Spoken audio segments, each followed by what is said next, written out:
Hi, welcome back on the What Yourself channel. Today I'm gonna show you how to do a hard reset of your Note 9. This operation can be helpful if you doesn't remember the password to your phone or just the software doesn't work properly. So first of all, we need to turn off our device.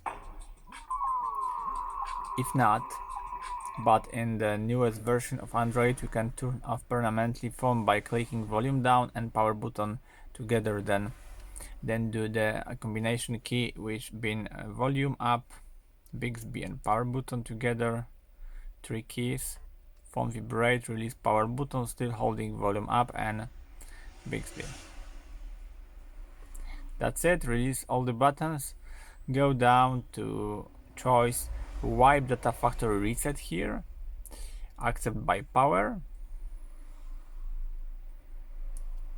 here, and go down to accept by factory data reset. That's it.